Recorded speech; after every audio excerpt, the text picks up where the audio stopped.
Volume 4, Chapter 7. Sato's Secret. Sato is here. I have finished doing self-analysis and self-development during the days of job hunting. I'm reluctant to look back at it. I sit on the bed while putting the bag on the side. Arisa is taking off her mantle as soon as she enters our bedroom.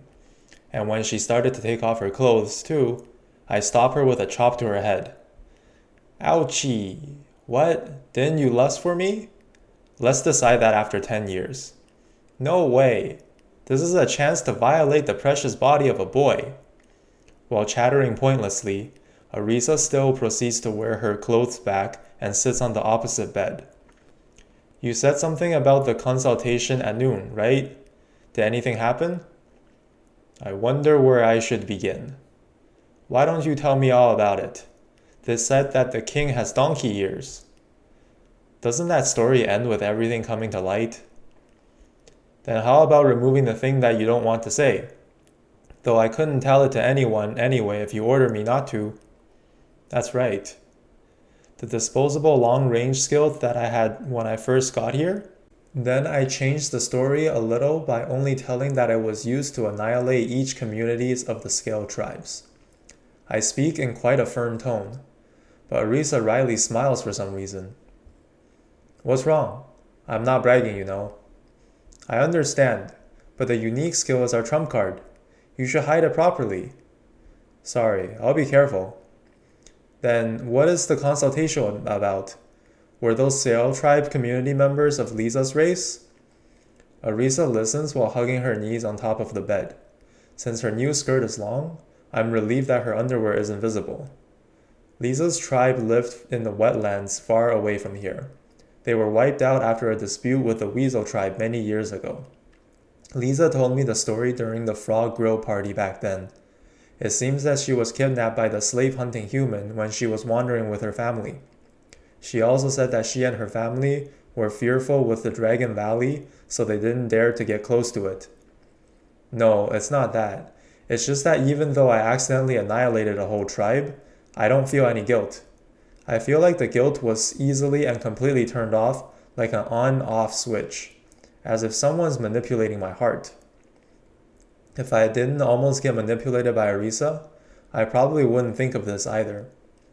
They call this paranoia in my old life, but that won't satisfy you, right? It's different from paranoia. It's as if the feeling of guilt is vacuumed into a closet. It's hard to explain. Huh? Weren't you originally cold-blooded? Since I was a programmer, I do like to think efficiently, but I don't think I was cold-blooded.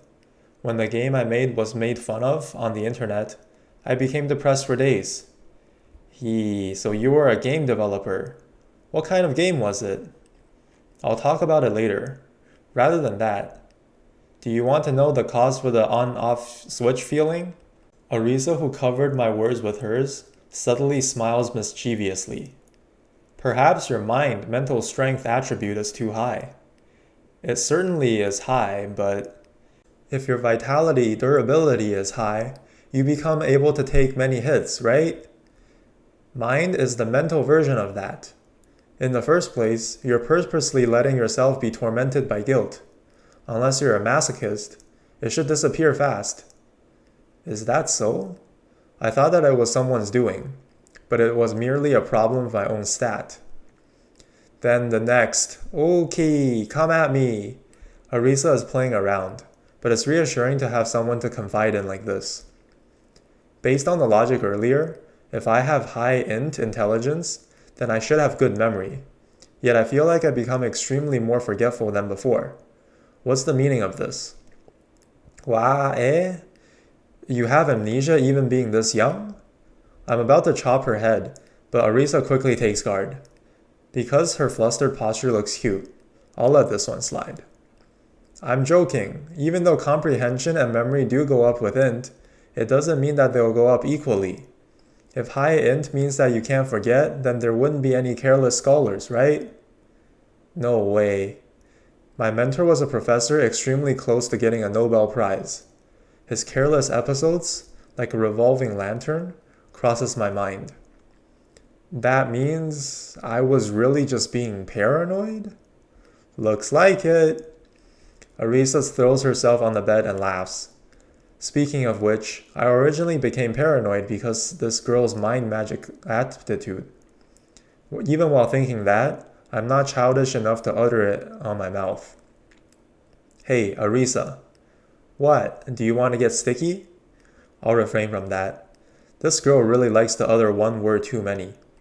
What are levels and skills in the first place? Like the ones from RPG, as it is? Any other meanings beside that? I don't know. I didn't ask when I met God, and he didn't answer when I tried to call him after reincarnating. Just tell me as far as you know. Right then. I guess you can call a skill a condensation of experience and knowledge? When you have skill, don't you feel that you somehow know what and how? Maybe it's close to intuition. For example, you can cook even without the skill, but if someone with high level skill cooks with the same ingredients and tools, he will make something more delicious. I see. However, the appraisal and market price estimation skill are quite obvious though. Also, that is different too. I confirm it with Arisa. How about something like the contract skill, which clearly demonstrates its effects? Well, contract skill is a kind of magic. It has chanting and it also uses magic power for the contract. But it's still basically the same as the other skills, you know. Even if you don't have the skill, you could still chant and use the contract spell if you have abundant magic power. However, like other magic skills, if you don't have the contract skill, the required magic power to cast a spell will be drastically increased and the success rate will sharply drop, making it realistically impossible. I asked about skill level too. Here are the standards for skill level. Level 1 is beginner. Level 3 is full-fledged. Level 5 is skilled. Level 7 is expert. And level 9 is genius. It is said that level 10 is godly class, but I've never seen it. Is that so? I generally raise my skill to level 10. No wonder I always got the market price right, and almost always succeed in haggling. Don't unique skills have levels? Nope. This was set by God when I reincarnated. Unique skill is a fragment of God's power, so there is no level. Master it well, he said. A fragment of God power? Certainly meteor shower is befitting of its name, but besides that, the others are subtle. What? What's with that subtle expression? No, well, when you said that unique skill is a fragment of God power, I thought that my unique skill sure is subtle. Enough to make that subtle expression on your face? Although I don't have proof for this confidence, I decide to tell her about menu. Despite her behavior and speech, Arisa seems reliable. She looks to be useful if I tell her. I don't intend to tell her in detail. I'll just roughly tell her about the functions. I'm telling because my unique skill is menu, with the same performance as the one Arisa and the heroes have.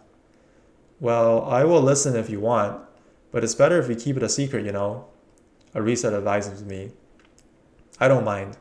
However, don't tell a word to anyone. This is an order. Okay, I'll bring it to my grave. Arisa kneels on the bed and haughtily taps her flat chest. My menu has self-status, status check, hide skill, and inventory like Arisa skills.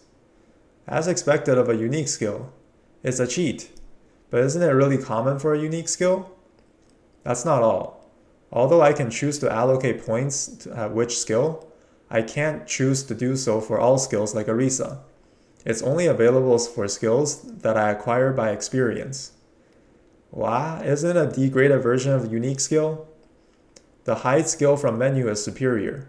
It can hide any skills. Looks like it. It seems that Arisa has guessed it. I mean, didn't you use appraisal skill in the city? Your line of sight was unnatural, and your decision was too accurate. This girl, is she an agent from somewhere? I'm good at observing people, and you also have a crisis sensing skill, right? Although your movement with the accident faker was really great, it was amazing how you noticed it in the first place.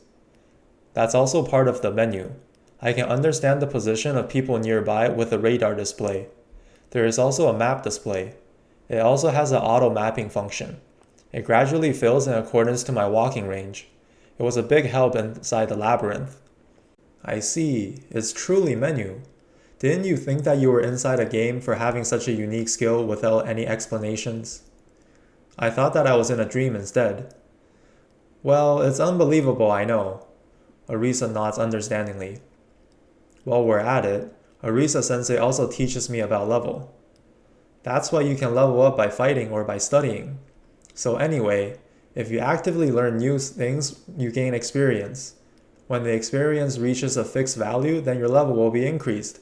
It seems that the experience goes up faster if you fight certain monsters. It seems that she heard about the monsters thing from the soldier and knight on her homeland. It gave far more experiences compared to monsters they normally hunted. Oh, do you know why? Not at all. I've never fought a monster before. But, Arisa continues, if it's master, then you should know, right? From what I've heard from Lisa and the girls, they raised 10 levels in one day in the labyrinth. That's higher than the result from my 7 years of desperate studies, you know. Certainly. It was an abnormal growth when you think about it. Isn't it? That's why, in order to increase our survival chance, we should go to Labyrinth City to level up. She said the same thing back at noon. Come to think of it, she said another strange thing back then. By the way, what the heck is Demon Lord season? I wonder if they don't call it that around here? In my country, we call it for the season when the Demon Lord attacks after about 60 years cycle.